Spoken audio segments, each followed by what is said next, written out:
Okay, almost got it. Oh, wow. Yes, congratulations. It's a router.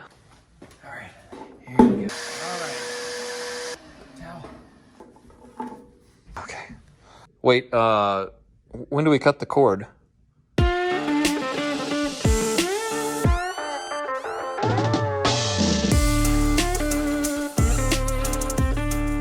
All right, though, seriously, folks, this baby is my porta cable router that everybody has. One of these models, the standard porta cable router. And we're gonna show you some things about it today for beginners using the router. So this video is for all the new folks out there that may be just getting into woodworking. We're gonna give you some basics on using a router. It's a very useful tool in the shop and on the job site. So let's get started. One of the reasons that new woodworkers may be intimidated or scared by this small tool is because it's super loud and it spins super fast. We're talking 27,000 RPM on this bit, and I'd like to invite you in for a closer look at this one. It would do a lot more than just trim your fingernails if you got too close. Okay, I'm gonna take out this crazy looking molding bit so that we can talk about the most basic bits and their uses. Most routers can be equipped with a 1/2 inch or 1/4 inch size collet. That is the diameter of the shank of your bit.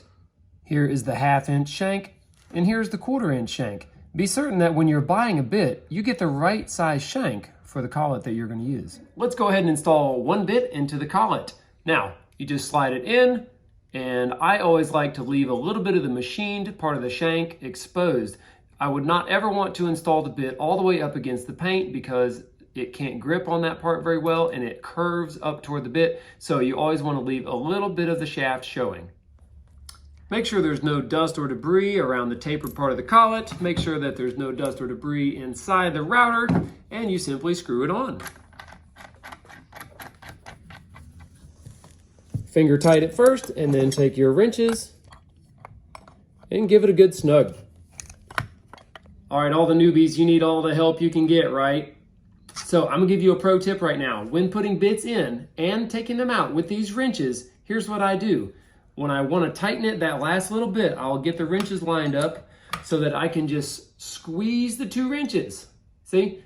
And that's how I get my final tightness. You really make it hard on yourself when you get the wrenches far apart like this and you're trying to flex and tighten them like that. Much easier just to put them close together, squeeze.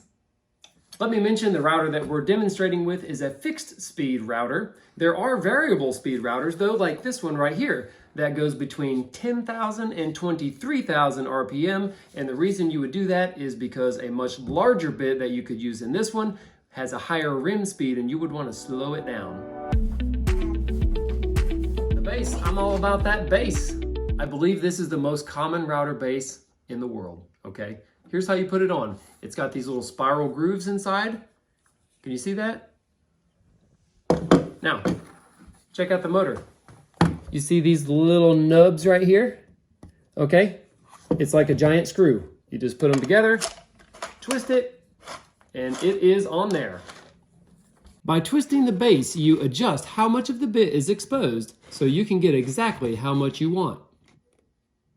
I almost always just sight across the base and lock it down when I see that it's flush with the corner. Let's take a look at these 2 flush trim bits first. They are very handy. This one is more like a templating bit where you would be routing through a template which would ride along the bearing guide, and this would go into your piece of stock and it would cut it out the exact same shape as your template.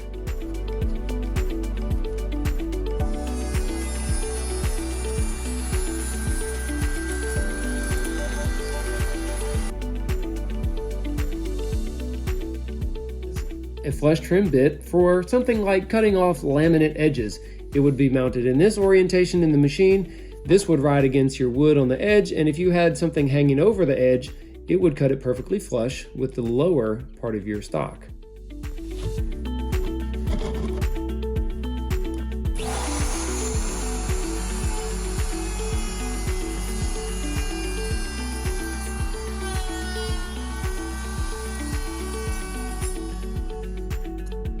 The next bit here is a straight cutting bit. This is a carbide tipped 1/4 inch straight cutting bit, which is useful for plunge cutting into stock, like maybe you're going to make a sign and you want to have letters on it. You could draw the letters or any shape that you like and just follow the lines with this bit, cutting out the material. If you want to use this to make a straight cut, you would need to use a fence up against the base of your router, or maybe even a collar that could be fitted into the base that can follow templates. We're going to cut out something. What should we cut out?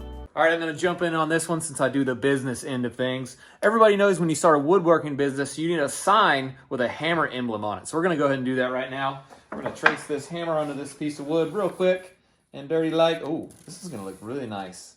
Tons of business coming our way.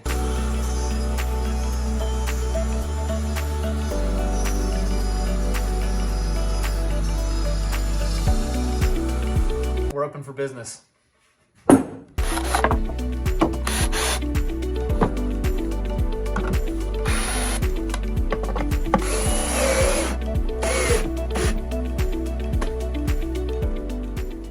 And lastly, let's check out probably what is the most commonly used router bit for beginners and experts is the roundover.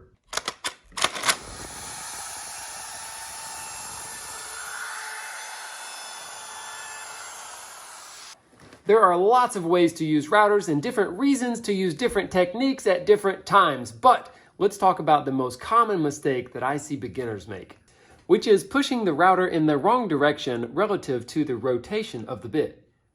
As you travel and engage the bit into the wood, you are pushing the bit against the direction of the rotation, making it cut as you push through the wood. If you travel the opposite direction, the rotation of the bit is going to make it want to accelerate in the direction of your travel, and it's probably going to fly out of your hands and you'll be scared to death. You want to do an example? What, a runaway router bit? Runaway router. Oh, man. Take one. Okay.